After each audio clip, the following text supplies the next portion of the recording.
There's no milk in there. Hello दोस्तों, कैसे हैं आप सब। उम्मीद करता हूँ कि सब बढ़िया होंगे।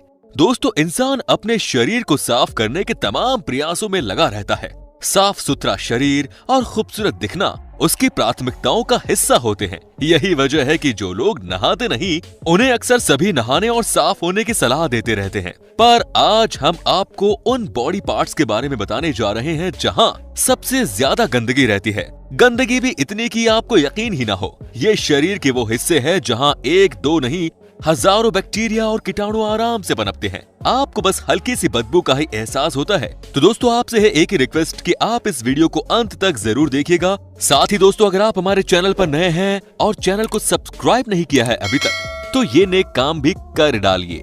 दोस्तों, आपको बता दें कि जब भी हम नहाने के लिए जाते हैं और अच्छे से नहाते हैं, आपने एक बात नोट किया होगा कि हम हमेशा अपने कानों की सफाई करना भूल जाते हैं। जी हाँ, क्या आपको याद है कि आखिरी बार आपने कब अपने कान की सफाई की थी? क्या आपको याद है कि आपने कब कान के अंदर तक क्लियरिंग की?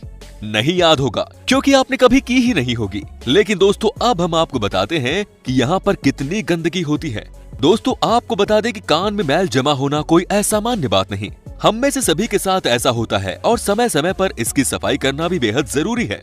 सही सफाई न होने पर आपको कान में दर्द, खुजली, जलन या बहरापन जैसी समस्याएं हो सकती है। अब हम आपको ये भी बता देते हैं कि आखिर कान की सफाई करें तो करें कैसे।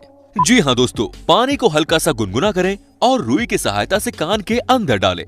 कुछ समय तक कान को ऐसे ही रहने दें और कुछ सेकंड बाद कान से उलटकर पानी को बाहर निकाल दें। ये कान की सफाई का सबसे आसान तरीका है। आप सबके लिए कान की सफाई बहुत इंपॉर्टेंट है और इसे बिल्कुल भी इग्नोर न करें। अब बात करते हैं पीठ की। दोस्तों, आपने भी नोटिस किया होगा कि जब भी आप नहाते हैं तब आपका हर अंग साफ करने के लिए आपका हाथ पहुंच जाता होगा। लेकिन जब बात आती है आपके बैक की यानी कि पीठ की, तो ये बहुत मुश्किल हो जाता है कि उसे साफ ठीक तरीके से कैसे करें। आपको बता दें कि आपकी पीठ की सफाई करने के लिए आपको किसी की मदद की जरूरत पड़ती है। लेकिन दोस्तों, हम कभी भी इसकी सफाई ठीक तरीके से नहीं कर पाते और इसीलिए कहा जाता है कि आपको किसी भी हाल में अपने पीठ की सफाई जरूर करनी चाहिए। नहीं तो ये भी एक ऐसी जगह है जहाँ पर कि बहुत सारे कीटाणु जगह बना लेते हैं। अब है प्राइवेट पार्ट। जी हाँ दोस्तों, अब आपको लग रहा होगा कि उसकी सफाई की क्या जरूरत है। तो आपको बता दूं कि अगर आपने ठीक तरीके से अपने प्राइवेट पार्ट्स की सफाई नहीं की, तो समझिए कि आपको बीमार होने से कोई नहीं रोक सकता। आपको जानकर हैरानी होगी कि दुनिया में 65% लोग हैं जिन्होंने आज तक अपने प्राइवेट पार्ट पर कभी साबुन ही नहीं लगाया। समझिए कि हम साबुन अपने हाथ में, पेट पर या टांगों में लगाते हैं, लेकिन बॉडी के उस हिस्से में नहीं लगाते या ठीक से प्राइवेट पार्ट की सफाई नहीं करते, जिसकी वजह से परेशानी बढ़ जाती है। कहते हैं कि अगर सही तरीके से प्राइवेट पार्ट की सफाई न हो तो समझिए कि तकलीफ बहुत हद तक बढ़ जाती है। इसीलिए दोस्तों, बार बार कहा जाता है कि अपने प्राइवेट पार्ट की सफाई हमें जरूर करनी चाहिए। वैसे आपको बता दूं कि महिलाओं के लिए ये सबसे ज्यादा खतरनाक होता है। इसीलिए दोस्तों, कभी भी प्राइवेट पार्ट की सफाई करने से न चूके, नहीं तो लेने के देने पड़ सकते हैं। नेल्स। दोस्तों, बीमारियों को फैलने से रोकने और बीमार होने से बचने के लिए हाथों को धोना अहम है।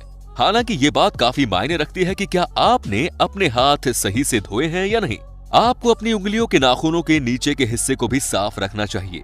साल 2007 में एस्टन यूनिवर्सिटी में किए गए एक शोध में पता चला कि करीब 24% पुरुष प्रतिभागियों और 15% महिला प्रतिभागियों के नाखूनों के नीचे हानिकारक जीवाणु मिले। ये बैक्टीरिया दस्तों जैसे रोगों का कारण बन सकते हैं। जी हाँ दोस्तों, तभी तो कहा जाता है कि चाहे कुछ भी हो जाए, लेकिन आपको हर समय अपने नेल्स की सफाई जरूर करनी चाहिए। आपको लगता होगा कि ये नेल्स की सफाई इतनी इंपॉर्टेंट नहीं है, तो आप समझिए कि दुनिया में जितनी भी बीमारियां होती हैं, उसमें से मैक्सिमम जो है वो नेल्स से ही निकलती हैं। तो हम सबको सतर्क रहने की जरूरत है और आज के समय में तो सबसे ज्यादा। अब है हेड। दोस्तों, लोग अपने बालों को साफ करने के लिए शैम्पू का इस्तेमाल करते हैं, लेकिन खोपड़ी को साफ करने की कोशिश कभी कभार ही करते हैं। सिर की त्वचा में कई तेल और पसीने की ग्रंथियां होती हैं। फ्लैक्स और रूसी न हो, इसके लिए आपको अपनी खोपड़ी को अच्छी तरह से साफ करना होगा। कुछ तेल के साथ सिर की मालिश करें और फिर अपने बालों को धोने के दौरान कुछ मिनटों तक अपने सिर को साफ करते रहें। दोस्तों, कहा जाता है कि सबसे ज्यादा अगर किसी भी चीज को लेकर तकलीफ होती है तो वो है आपके बालों का बार बार झड़ना, है कि नहीं।